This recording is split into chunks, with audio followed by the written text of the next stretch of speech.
Yeah, yeah. Well, you're a drummer, right? Yeah, You've got thanks. timing. Yeah. I'm Where in are you Portland, right now? Oregon at the moment. Yeah. Which got Okay. actually doing some rehearsals with the Portugal the Man guys. Yeah.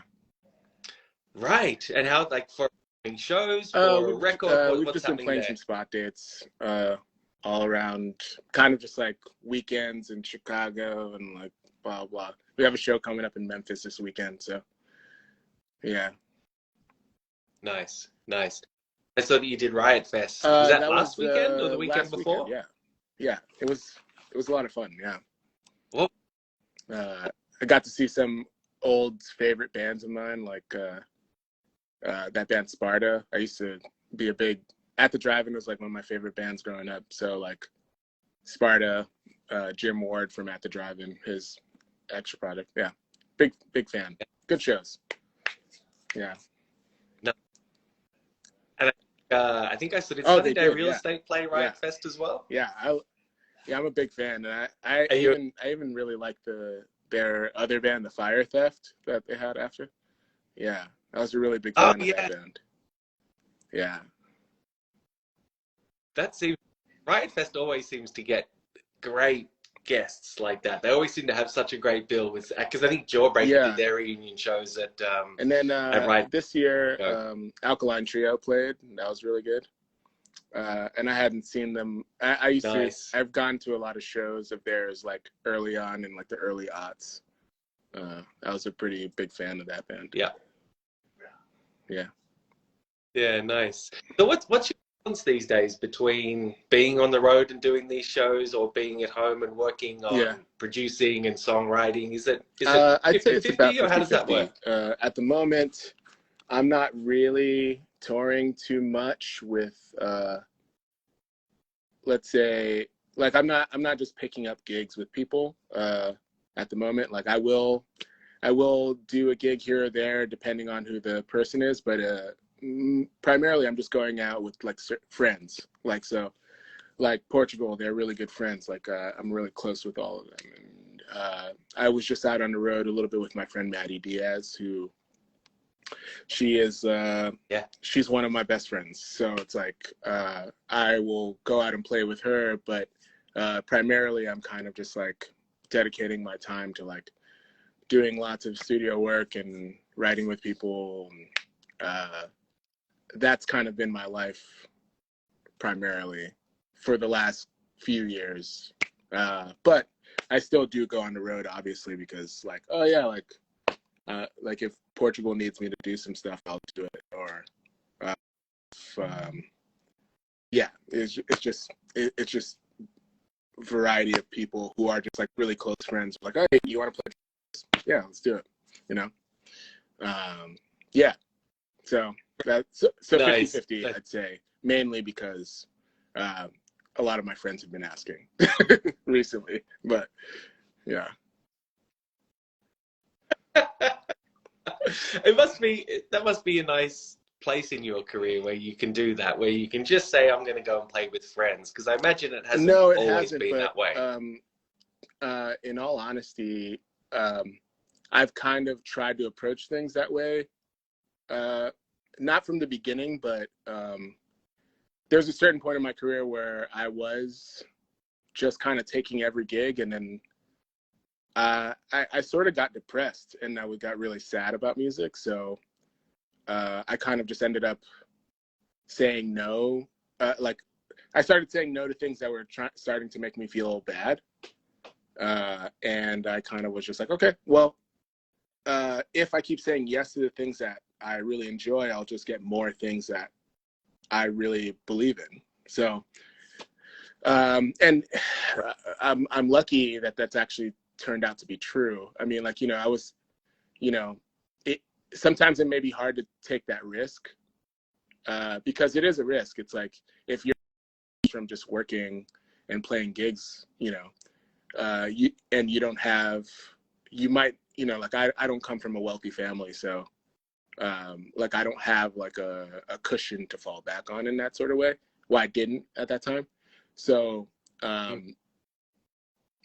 so like saying no to a gig that paid like $100 at that point in my life was going to be like, okay, like maybe am I going to make rent? Maybe I'm not. Something will come along. I was just, just hoping. And in the end, it actually ended up working out. But it is a gamble, at a certain point, But if it's not, yeah. But if I'm not willing to gamble my life on the thing that I really care about, to me, I don't know if that really matters. I don't know. Right. It's interesting because I think I'd seen you talk about when you were studying at music school in Manhattan, one of your teachers there or mentors was Chico Hamilton, great band leader and obviously jazz drummer. And I think, was it right that one of the things he told you was that if you have a plan B, 1000%. you're always going to fall back on it? And he was right. Like whenever I decided like, I'm gonna do this thing for money, or I'll play this gig or work with this artist just because it's a good cash thing. I ended up regretting it. Like, and actually in some instances it ended up costing me more money personally, because because of unforeseen circumstances, But if I, really focusing in on trying to be like the best at the thing that I really want to do, whenever I do that, it's never like a slog, at least that's my experience. But yeah. And is that what's guided your move into writing and production as well? Yeah, I mean, to tell you the truth, like I had done a lot of work, sort of like kind of not ghost production, but like I've done a lot of work with people that I hadn't necessarily gotten credits on, and basically I was doing a lot of that work, and and I was like kind of like, okay, like, well, I just like to be in the room, so it's fine. I'm really happy with doing it. But I was like, well, I thought I was just being a drummer, but I was like, oh no, I'm actually like, I'm shaping a lot of these songs. I'm creating these sounds. I thought a lot larger than just playing some beats. So after a while, it ended up sort of like my job sort of morphed into more production categories, but and that's how my brain works. So like it ended up becoming more of a battle at the end of the day to like sort of like, okay, like should I keep working with these people who are not necessarily giving me the credit that I'm supposed to be getting, or should I just like move on to something else and like try and do it on my own? Or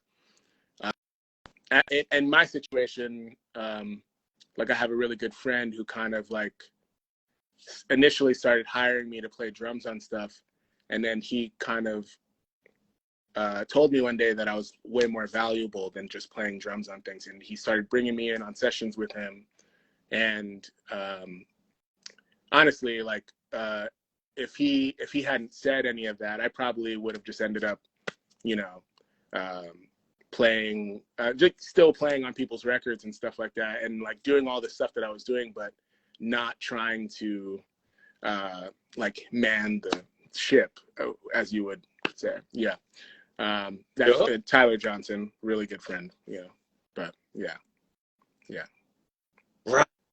And Tyler's got incredible resume as well. Incredible like, CV. It's a crazy few years for him. Yeah. What did that mean to you then, to have that those skills recognized by someone? Oh, I'm sorry. Say again. I think we've got a bit of a delay. I'm sorry. I spoke over you. But my question was what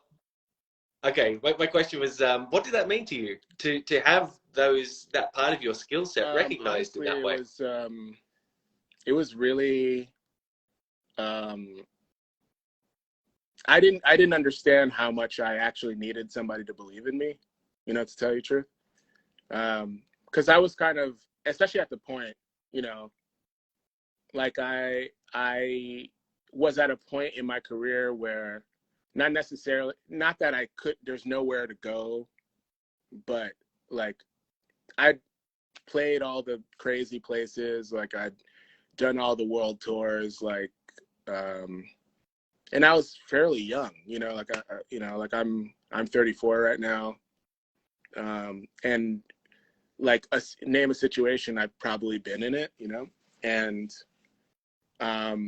right, and just playing drums and like being only seen as like a drummer in that situation, when somebody was just like, oh no, you're doing so much more than that, like it kind of like gave me a kind of, because I was kind of at the point where I was like, okay, well, what you got, do I still want to play music? Because like I'm not using my brain, I'm kind of just like coming in and just like kind of doing what I'm doing on default, you know, not necessarily default, but there's so many other aspects of creating music that I think about, and like presentation and when lyrics, you know, like lyrics are the first thing I listen to when I listen to music, and that's how I come up with a lot of drum parts, is based on like people's diction and what they're trying to say, like creating a vibe for a bed for what they're trying to say in the song. And when somebody told me, oh yeah, like that's really important, I was like, oh yeah, you're right, that is really important. Like it's something that like I've thought about often as myself being really important, but nobody's ever given me the validation to be like, yeah, and the fact that you understand that that's important and you have a mind for it, that's a big deal. Go and chase it, you know? Yeah. absolutely. I think that's so fascinating that that's one of the ways which you come up with your beats is from listening to the diction of the vocalist, because I guess the temptation a lot of the times would be to listen to the riff or to listen to the bass line and play along to that. But you're taking that inspiration from a completely different place, but a very important place. Well, if let's say if the drums or like the rhythm is not locking in with the rhythm of the vocal, but then everything can kind of feel off kilter. Or if that's what you're trying to accomplish musically, with it, emotionally, you're trying to make things feel off kilter, like maybe having things not really match up is the idea. But you have to have like some sort of frame of reference to come from. And yeah, like you can go based on like whatever the guitar riff or whatever, or like bass riff, and start the drums from there, and like that's great. But I think that you have to at least put into account how the vocals are going, and I think it's a really important part, at least in my estimation. And even more so, I think it's about the sort of vibe that you're trying to accomplish. Like if it's a really sad song about like really introspection or something, like there's going to be a different emotive way that I'm going to play the thing, or that I'm going to program the stuff, than if it was a song not just about having a party. You know, it's like there's very, like, all that stuff matters, you know? Yeah.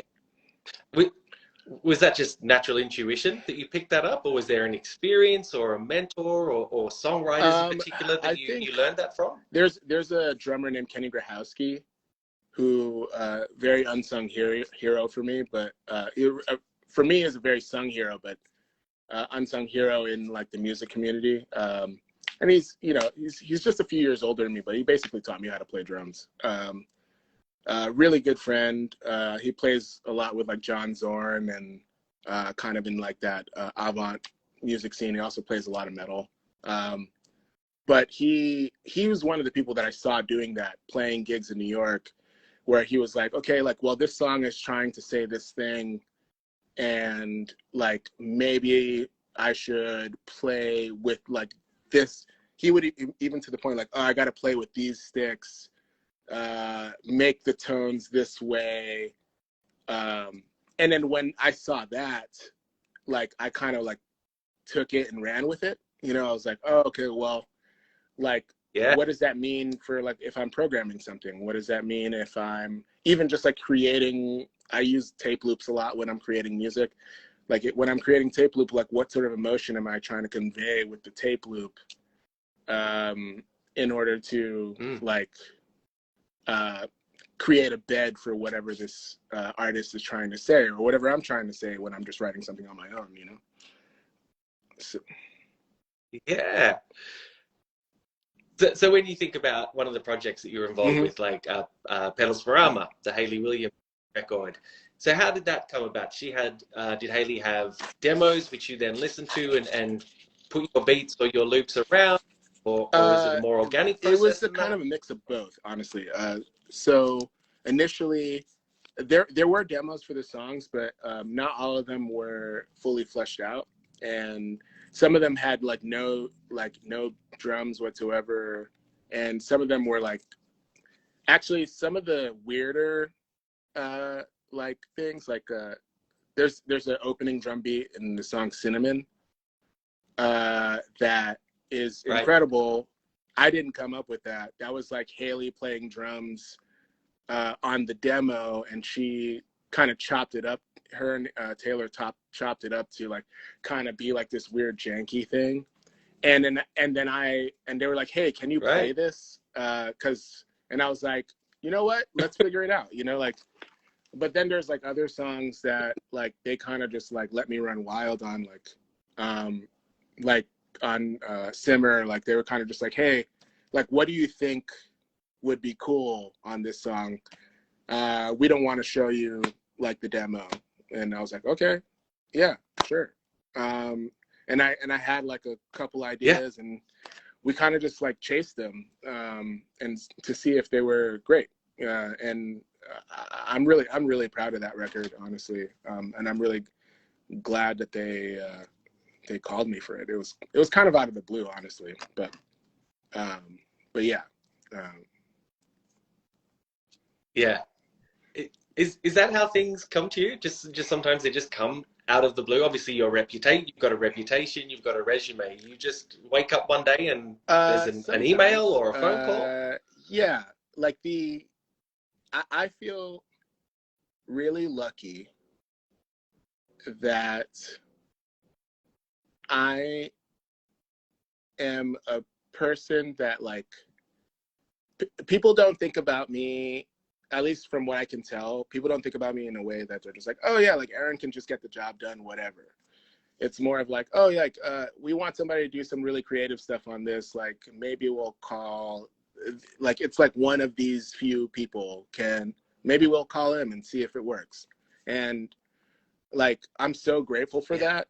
And you know, like I do get some calls from people who are just like, hey, like can you come in and just like do the most normal thing. And sometimes I really like doing that sometimes because that's what the song calls for. But the song better be really good. And, you know, because like, you know, like if you're just doing a normal thing over a very normal song that, you know, that doesn't really evoke anything, which, I mean, that's totally subjective, but because I'm a strong believer that there is no good music and bad music. It's just whatever's right for you in the moment. But I'm really grateful that, yeah, that is something that just happens. Like people now at this point in my career, people just call me and they're like, hey, we want to get this guy to do it. And I'm like, oh, that's incredible. Thank you. I really appreciate that. And it's not lost on me how unique that is. But it is from years of like meeting people and like going on the road and blah blah blah, you know. Yeah.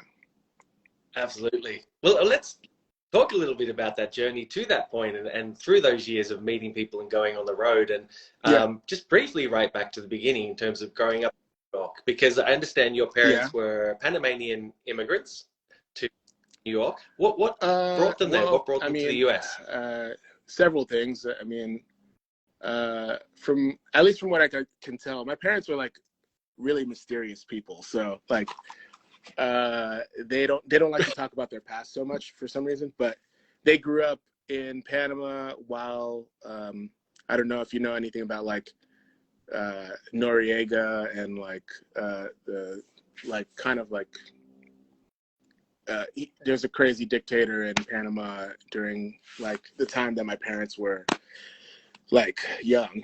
And, so like my mom ended up like going to nursing school, and she thought that like the US would just end up being like a more lucrative place to like she could build a better life. So I mean, so they decided to move. My mom came first, and then my dad had a pretty good welding job in the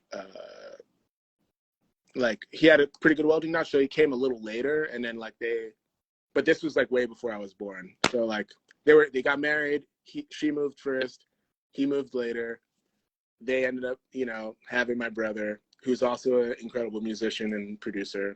And then I was born a few years later, and then, you know, it was just to find a better life, you know.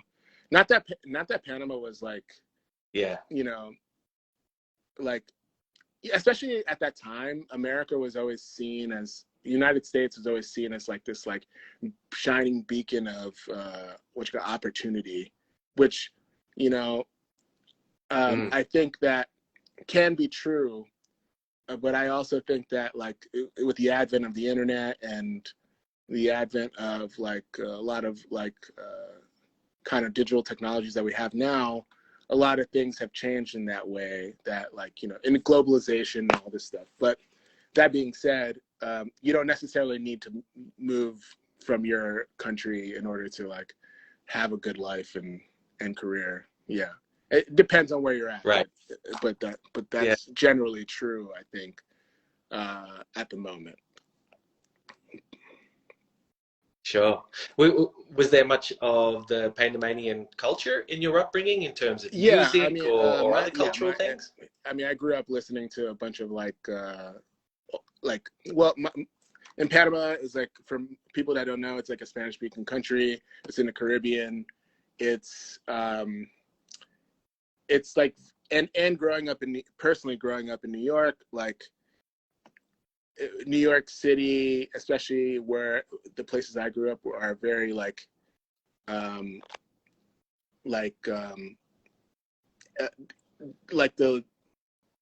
there was a very like Puerto Rican, Dominican culture. So like there's like artists like La Fania All Stars like coming up in the 70s, like creating like that, like the new version, like modern salsa music, like Richie Ray and Bobby Cruz and all that stuff. That was like really important to my childhood, because that was like basically pop music in Latin American homes. And that is like a huge part of like what I grew up listening to. But also, you know, old soul music wasn't like lost on my family. Like, you know, growing up in like Lower Manhattan and like the Bronx and those areas, like you end up just hearing all that stuff everywhere. And especially with my brother, he listened to like a lot of underground hip hop and stuff like that. So there was a lot of that, because that's where a lot of my early music was just taken from my brother and my parents. And then my parents are ministers, and I grew up in church, but like it wasn't gospel. It was Spanish, like kind of like Caribbean American, Afro-Caribbean Christian music that was not like, you know, what you typically think of like a African American like gospel households would be listened to. It's very different. it's very Caribbean. It's very like percussion based, as opposed to like drum set and like chops heavy or anything like that. Even though, like, you know, at a certain, you know, I was exposed to a lot of that stuff. I have a lot of friends that grew up in it, so I did play some of that for a good chunk of my life as well. But the household music, very Latin, very salsa, very kind of like the La Fania Brown sound, and then like underground hip hop, like the Arsonist and like early Nas and things like that, you know. Yeah. That's amazing. And do you think that that was A, informed your sense of rhythm, but also B, pushed yourself and your brother in we the had an direction uncle of who was a drums? drummer, and he put drumsticks in our cribs. Okay. You know. And for me, like, I actually like quit playing drums for a few years, like as a kid, because my brother was also a drummer. So like, you know, there's like all this competition stuff, and I decided to become like I was like, yo, like I met some kids in my neighborhood and they're all breakdancers. So I got really heavy into that. And my sense of rhythm, I attribute mostly to the years that I spent breakdancing.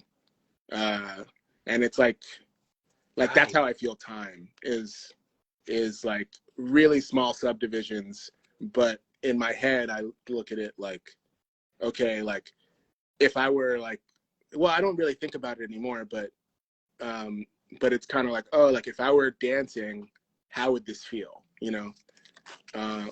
And that's a lot of how I kind of approach things.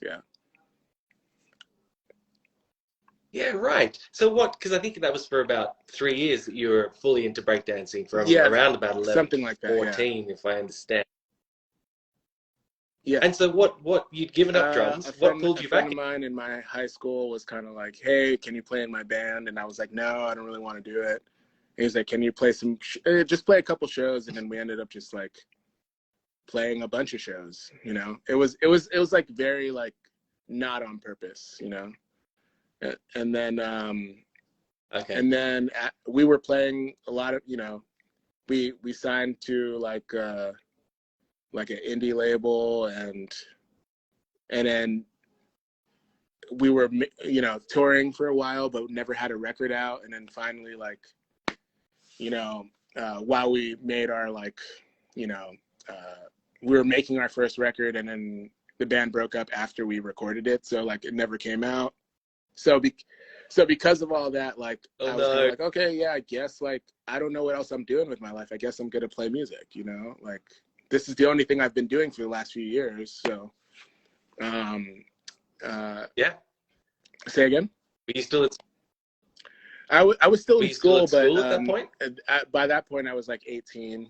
So like it was around college time, and I was like, well, I want to be a professional musician. And I've had like this weird success with this band that didn't really put anything out. It was just like, you know, label system sort of thing. And basically, like, I was like, well, I want to be a professional musician, but I don't want to be in a band. How do I do that?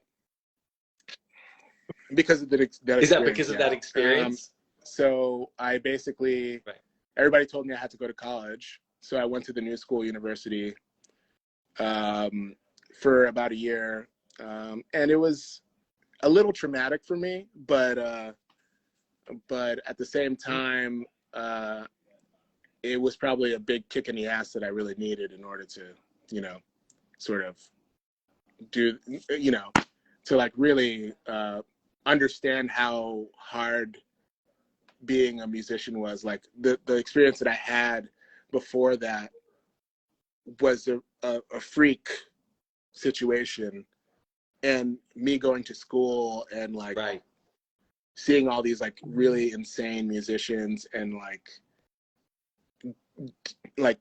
diving so deep into like specific styles of music, like, was a huge learning experience for me. But it was also very traumatic at the same time. It was like a big cultural shift.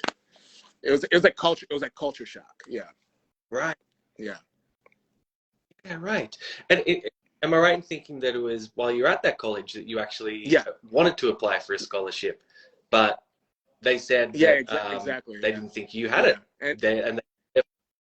What did that I quit music. to your confidence? I quit music for a few years and didn't think that I was ever going to do it again. But I didn't have any sort of path.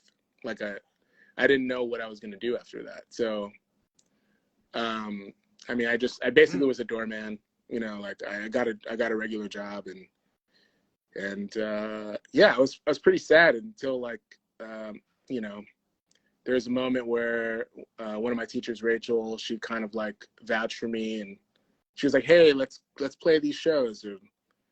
And then I bumped into a friend of mine who like Marcus Gilmore. He was like, I was working as a door guy at the Iridium Jazz Club. And he was playing a gig that night and he was like, hey man, like, what are you doing here? Like, you shouldn't be here, you know? Him and like Marcus Baylor from the Yellow Jackets, like same thing. Previously of the Yellow Jackets, I think he's not in playing with them anymore. Like basically a few people were just like, what are you doing here? Like, you should not be here. Like, you should be playing music. And I was kind of like, nah, I don't really want to. I don't want to open that can of worms again.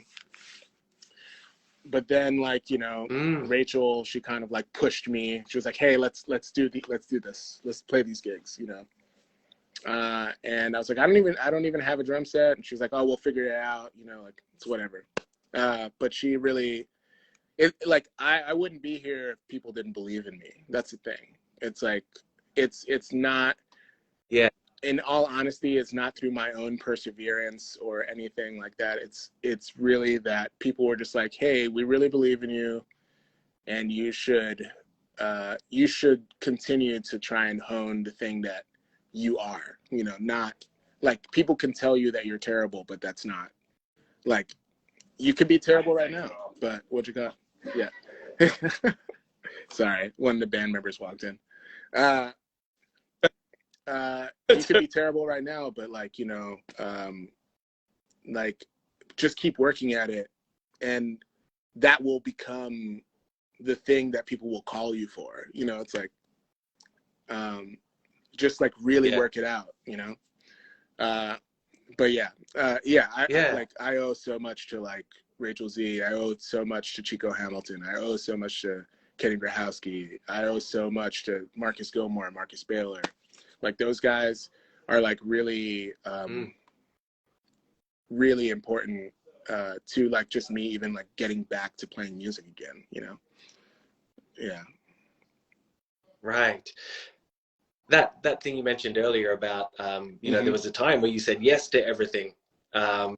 Because do you think these experiences were one of the reasons why you said yes? Because you'd, A, the adversity, but B, the fact that, you know, you'd been told that you weren't very good, but you had people say, hey, do you want to come and play with us? Yeah. I said yes not. to everything because I was like, well, if I'm going to be playing music, I need to make, I need to, if I'm going to be doing this for a living, I need to make a living.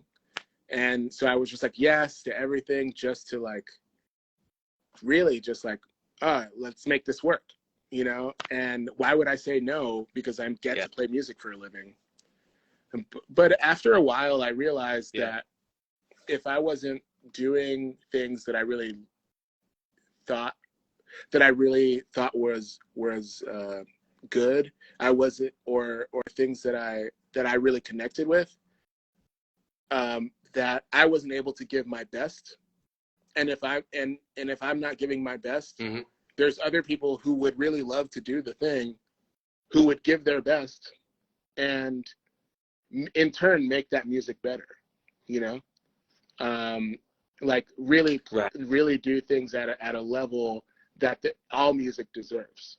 So I started to say no to things just because I was like, okay, like I want to give 150% to all the things that I'm doing. And the only way for me to do that is to feel connected to it. Yeah. Yeah. Nice. There's one one touring experience around about, I think, that time when you restarted playing drums, which I just wanted to ask you about, which I'm not sure who you were playing with, but I think you ended up going to Europe to play supporting Jamiroquai. It was Jamiroquai. It was I was playing with Vladimir Chetkar, who's like a Macedonian smooth jazz artist, and we were opening. Yeah, we were opening for Jamiroquai. Okay. So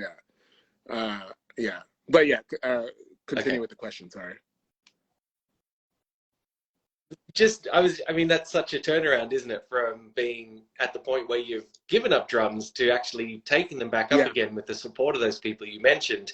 And then, not sure how much further in the future this was, but then now you're in Europe on your first European tour.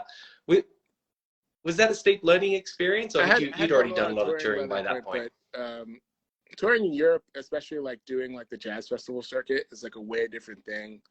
It's a lot cushier than a lot of the tours that I was doing before. So it was kind of like, oh, okay, cool, whatever. Like this is not that much of a problem. Yeah. Like this is really easy. The gigs were fun. And that tour was a lot of fun. And that was kind of the moment when I knew I sort of wanted to do this, really. I was, but I knew that I needed to like really work some stuff out in order to like really get myself to a place where I really was doing the things that I really wanted to do. Yeah. Right. And is that from a chops perspective or from a mental perspective? And just like I on that tour, I was playing music I really liked, but I was ending up, but the music, sometimes people think that because you play a style of music that you just want to play that style of music. And for me, it's individuals. Like I really love playing with people, and I love playing styles of music, but I need to like the songs as well. So like if like on that, I love playing with Vladimir, but somebody else kind of in that scene, I didn't really like their music that much. And then people were just starting to call me specifically to play that kind of music. And I was like, hey, like that's not really what it is. It's like I have to connect with the songs as well. It's not just the stylistic thing, you know? So that, I mean, I've, as you can tell, I'm insanely picky. It's like, you know, Well, that's why I guess on your Instagram bio, no genre is one of the things that you there. Yeah. I don't, because I don't really believe in genre. I think it's something that, it's a barrier that we've put on things arbitrarily. Sure. So Aaron, just one or two more things before we finish up, and thank you so much for your time again. But talking now about your production work, what's exciting you about that right now? Like, who are you working with, and what are your plans for the rest of the year and moving into next year with some of that writing and production work? Right now I'm finishing up a record for an artist named Lydia Luce, she was like an Americana artist, but we're kind of like veering her music a little bit into a different direction at the moment. And she's pretty incredible, and I'm really proud of the work we've done. We're almost done with her record. I've been working on some stuff with Kevin Abstract. That's been really great. And there's a couple things that I sort of can't mention at the moment, but those are the things that I'm like really excited about. It's like there's a couple, like Lydia's record I'm really psyched on. That I don't know when that'll be out, but I'm like really psyched on that. And there's a couple other projects that I'm working, like some stuff I'm writing with the Portugal guys and stuff like that. I'm really psyched on too. But yeah. Okay. And can you see a point in your career where that becomes the full-time gig, where you may leave behind the playing line? I think that is probably what is happening. within the next few years. I still can't like let go of playing shows though, totally, because I feel like there's a connection with the audience that I need to keep in order to have like the same level of perspective that makes me valuable in the studio, if that makes any sense. Yeah. Yeah. So it's say about. again, sorry. Oh no, I think There that often a lot of people in the studio don't do live stuff. So sometimes there's not a connection of like, oh, like this really hits with the audience. It's more of just like what it's like on the record. And I still like to get that feedback from actual people. Yeah. Yeah, nice. I think that's great. The very last thing, and this is probably putting you on the spot, Okay. and it's an incredibly broad question, but when you think of all the projects that you've done either in the studio or touring live, are there one or two that you've just learned a lot from more than other occasions? There's a songwriter named Gabriel Rios who he's based in I think he's based in Belgium now, but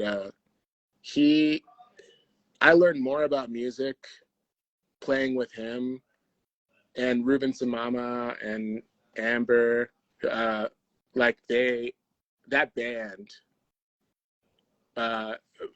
it taught me so much about dynamics and the importance of nuance in a song, including lyrics and just even just playing, just texture. It was maybe one of the most informative